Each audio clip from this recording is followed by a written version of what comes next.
दोस्तों, कैसे हो आप लोग। मैं हूं नीरज और आप देख रहे हैं फिज़िक्स विद नीरज। दोस्तों, मैंने आप लोगों के लिए एलटी और लेक्चर एग्ज़ाम्स के लिए एक वीडियो सीरीज़ स्टार्ट की थी, जिसमें क्वेश्चन बैंक से हम क्वेश्चन प्रीवियस ईयर के पेपर, सैम्पल पेपर के कुछ क्वेश्चंस को हम लोग सॉल्व कर रहे थे।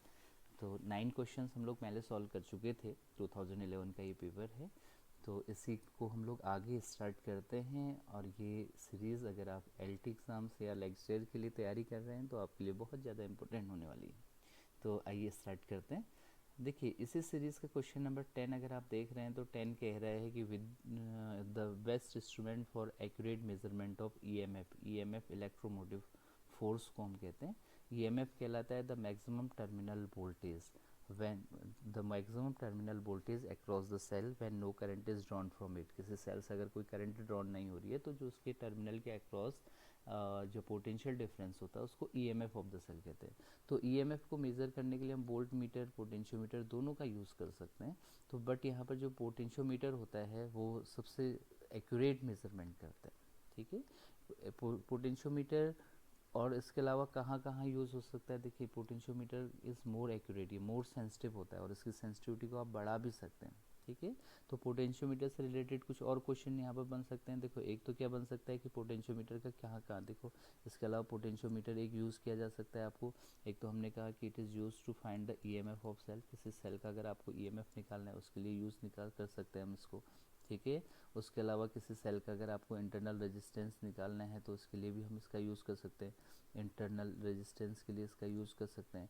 और दो सेलों के ईएमएफ को भी कंपेयर कर सकते हैं। ठीक है, यहाँ पर क्वेश्चन ये भी बन सकता है, how can we increase the sensitivity of potentiometer.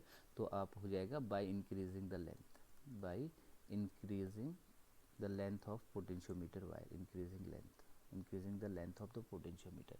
तो ये पोटेंशियोमीटर से रिलेटेड कुछ क्वेश्चंस आप लोगों के बन सकते हैं एग्जाम के लिए। आइए उसके बाद अगला नेक्स्ट क्वेश्चन देखते हैं। नेक्स्ट क्वेश्चन आप लोग देख पा रहे होंगे तो आपसे स्क्रीन पर दिख रहा है। तो इलेक्ट्रिक हीटिंग एलिमेंट कंज्यूम्स, कह रहा है कि 500 watt when the connected to 100 volt line. ठीक है, देखिए पावर यहाँ पर हमेशा याद रखें, पावर इज़ प्रोपोर्शनल टू हमारे पास होती है वोल्टेज की। ठीक है, power P is proportional to V के होता है। तो अगर power is proportional to voltage हमारे पास होती है तो हम क्या लिख सकते हैं, P1 upon P2 is equal to V1 upon V2 हम लोग लिख सकते हैं। तो यहाँ पर देखो P1 आपको दिया है 500 और P2 हमें फाइंड आउट करना है। और V1 हमें दिया हुआ है 100 वोल्ट और V2 हमें दिया है 150। तो यहाँ से आप सॉल्व करेंगे तो P2 की वैल्यू आप इजीली निकाल पाएंगे। मेरे ख्याल से 750 वॉट आएगी, ऐसे कुछ आंसर आ जाएगा। ठीक है, तो ऑप्शन बी यहाँ पर करेक्ट आंसर हो जाएगा। अगला क्वेश्चन, क्वेश्चन नंबर 12 कह रहे हैं the induced EMF produced when a magnet is inserted into a coil does not depends upon, depend नहीं करता है। देखो induced EMF क्या होता है, induced EMF E is equal to होता है N D phi upon D T, D phi upon D T. Okay, एक फॉर्मूला इसके पास हमारे पास ये रहता है। और induced EMF का एक फॉर्मूला होता है L D I upon D T. ठीक है, नेगेटिव साइन आगे से अपोजिट डायरेक्शन को दिखाता है। अभी मैंने नेगेटिव लिखा नहीं, मैं मैग्नीट्यूड की बात कर रहा हूँ। तो नंबर ऑफ टर्न्स पे तो डिपेंड करता ही करता है, इंडक्टेंस पे डिपेंड करता है और inductance area of the coil पे भी डिपेंड करता है, एरिया ऑफ क्रॉस सेक्शन पे डिपेंड करता है, लेंथ पे डिपेंड करता है। इसके अलावा देखिए फ्लक्स है, flux phi is equal to होता है flux B A magnetic field. ठीक है, तो यहाँ पर अगर आप देखेंगे तो नंबर ऑफ टर्न्स पे भी डिपेंड करता है।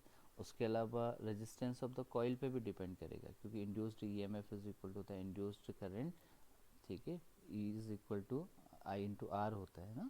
तो हमारे पास यहाँ पर रेजिस्टेंस पे भी डिपेंड करेगा। ठीक है, और मोशन पे भी डिपेंड करता है, क्योंकि जितना हम क्लोज उसको जितना रैपिडली हम मूव कराएंगे उतना मैग्नेटिक फ्लक्स में रैपिड चेंज आएगा। ठीक है, तो इससे हमारे पास क्या होगा, ईएमएफ बढ़ जाता है जितना अगर हम रैपिड चेंज कराते हैं। तो यहाँ पर सेकंड ऑप्शन जो है B, it does not depends upon the magnetic movement. यहाँ पर मैग्नेटिक मूवमेंट का कोई रोल नहीं होता है। तो आप देखेंगे क्वेश्चन नंबर 12 का जो आंसर होगा वो होगा magnetic movement of the magnet. ठीक है, तो नेक्स्ट क्वेश्चन नंबर 13 आप लोग देखेंगे तो स्क्रीन पे क्या कहा हुआ है, magnetic flux phi is equal to आपको गिवन है, मैग्नेटिक फ्लक्स की वैल्यू गिवन है। मैग्नेटिक फ्लक्स इतना है, the EMF induced in the coil in 4 second is. देखो induced EMF E is equal to होता है D phi upon D T. अगर हम इसको डिफ्रेंशिएट कर दें टाइम के रिस्पेक्ट में तो d5/dt इज इक्वल टू हो जाएगा 8t² प्लस 3t+5। ठीक है, इसको आप सिंप्लीफाई कर दो, ये हो जाएगा 16t प्लस 3 हो जाएगा।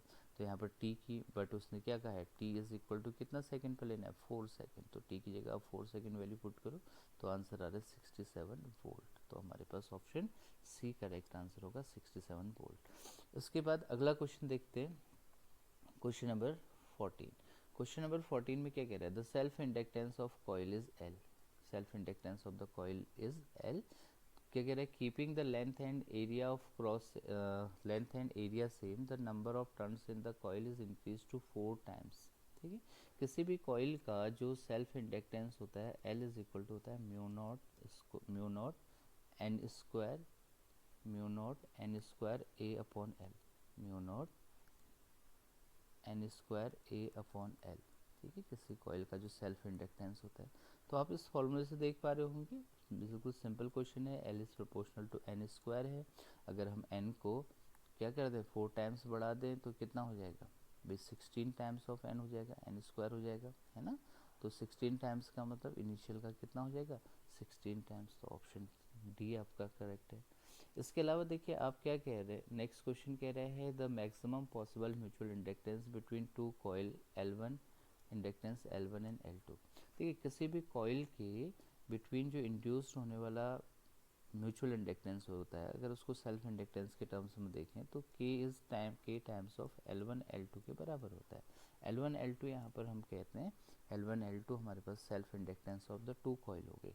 तो ये जो k की वैल्यू होती है, k की वैल्यू देखो, m की मैक्सिमम वैल्यू के लिए k मैक्सिमम होना चाहिए, तो k की जो मैक्सिमम वैल्यू होती है वो 1 होती है। तो इसका मतलब अगर k की मैक्सिमम वैल्यू 1 होती है तो म्यूचुअल इंडक्टेंस कितना होना चाहिए, b is equal to under L1, sorry B, sorry ये वाला ए वाला ऑप्शन क्या होनी चाहिए, b इज इक्वल टू, इसकी वैल्यू क्या होनी चाहिए हमारे पास, this one under L1 L2। ठीक है, तो ये k की वैल्यू डिपेंड करती है दो कॉइल के बीच की पोजीशन की पे। जैसे अगर हमने एक कॉइल को ऐसे रखा हुआ है, ये एक कॉइल है, और दूसरी कॉइल को हमने ऐसे रख दिया है, सॉरी ऐसे रख दिया हमने ये, तो इसके लिए k की वैल्यू कितनी आएगी, 0 हो जाएगी। तो इस कंडीशन में कोई म्यूचुअल इंडक्टेंस नहीं होगा। अब अगर हमने एक कॉइल को ये रखा हुआ है और दूसरी कॉइल को इसके एक्सिस के अलोंग, या हम दूसरी कॉइल को ऐसे रखेंगे ये इसके इनसाइड, तो म्यूचुअल इंडक्टेंस मैक्सिमम होगा। तो इस तरीके से ये 5 क्वेश्चंस आपके लिए, 4-5 क्वेश्चंस मैं आज आप लोगों के लिए लेके आया था। आपको ये सीरीज़ कैसी लगी प्लीज़ आप कमेंट के माध्यम से मुझे ज़रूर बताइएगा। अगर आपको अच्छी लगी तो आप लाइक कीजिए, शेयर कीजिए और सब्सक्राइब कीजिए, अपने दोस्तों को भी शेयर कीजिए। तो आगे मैं आप लोगों के लिए ऐसे ही क्वेश्चंस और लेके आते रहूँगा। आज इसको इतना ही करेंगे। Thank you so much.